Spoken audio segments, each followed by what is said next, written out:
La cérémonie de passation de service entre Yankoba Diémé, ministre des Transports terrestres et aériens, et Déthié Fall, nouveau ministre des Infrastructures, s'est déroulée à Diamniadio. Les deux ministres ont souligné l'importance cruciale des infrastructures pour le développement du Sénégal. Cet événement solennel, marqué par une courtoisie administrative, a permis de faire le point sur les accomplissements réalisés au cours des 10 mois de mandat de Yankoba Diémé. Mesdames et messieurs, nous venons de sacrifier un rituel républicain de la passation de service. Je vous laisse quelques sujets sur la table que je sais que vous allez devoir booster. La poursuite des chantiers en charge avec le ministre en charge de la coopération des échanges avec Exim Bank pour la levée des suspensions de décaissement sur le projet de construction de l'autoroute Mbour-Fatick-Kaolack, mais également de la route de Niayes, pour lesquelles, avec la poussée du Premier ministre, dont le chemin a été balayé par le Président de la République, nous avons pu nous rendre en Chine pour pouvoir débloquer la situation financière du côté de la Chine. Les travaux sont en cours au niveau des ministères pour que la reprise soit faite de cette autoroute, réalisée à hauteur de 92%, et dont la livraison est encore attendue, initialement pour juillet et décalé à décembre. Monsieur le ministre, la recherche du financement pour le prolongement de la VDN pour donner corps à l'autoroute Dakar-Tivaouane-Saint-Louis, qui est nécessaire pour la connexion de cette autoroute à partir de Tivaouane, à partir de Tivaouane-Peulh, à l'organisation de la rencontre de haut niveau avec le ministère des Finances dans le cadre du second pont de Ziguinchor. Un pont qui tient le président de la République à cœur, parce que dans le programme Diomaye pour la Casamance. Un pont pour lequel aujourd'hui nous avons travaillé à finaliser tout le dossier de financement. Nous avons travaillé à lancer l'appel d'offres qui est aujourd'hui bouclé. Un pont, comme je l'ai dit, à huis clos, qui tient au Premier ministre, pour lequel nous avions la possibilité de mettre la première pierre.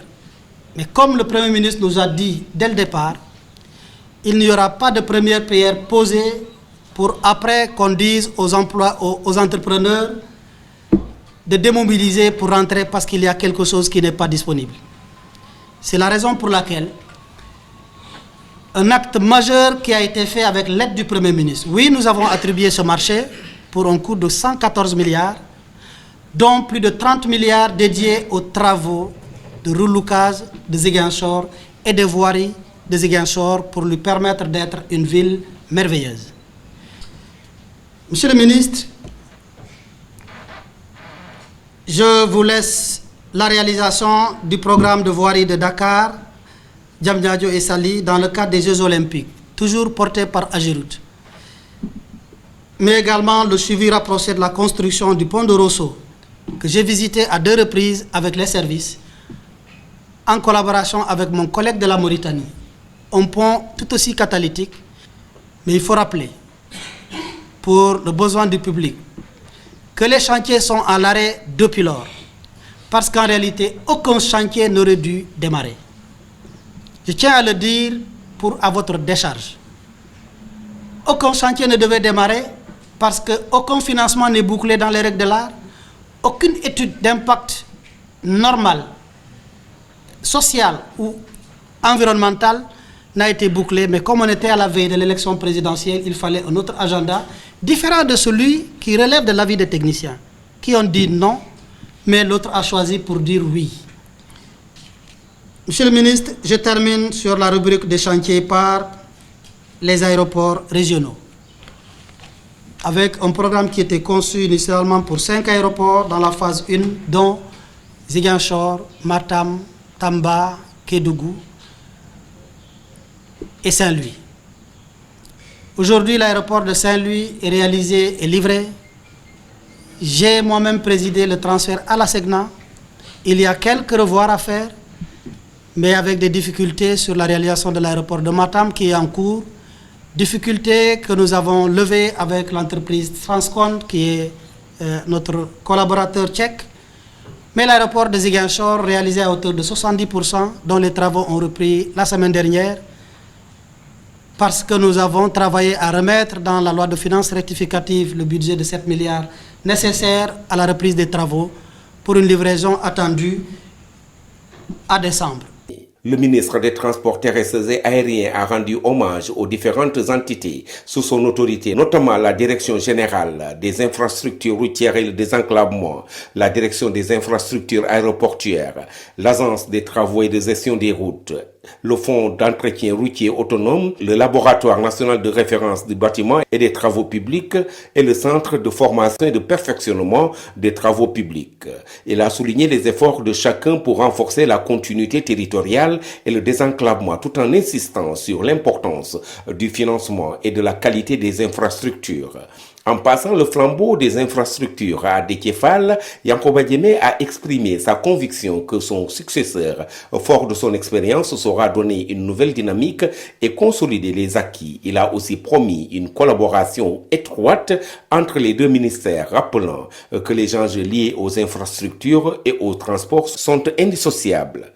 Dans son allocution, Déthié Fall a remercié son prédécesseur ainsi que les autorités, s'engageant à mobiliser toutes les ressources nécessaires pour améliorer la gestion des infrastructures. Affichant une volonté proactive, il a promis d'être disponible 20 heures sur 24 pour assurer un suivi efficace des projets en cours et à venir.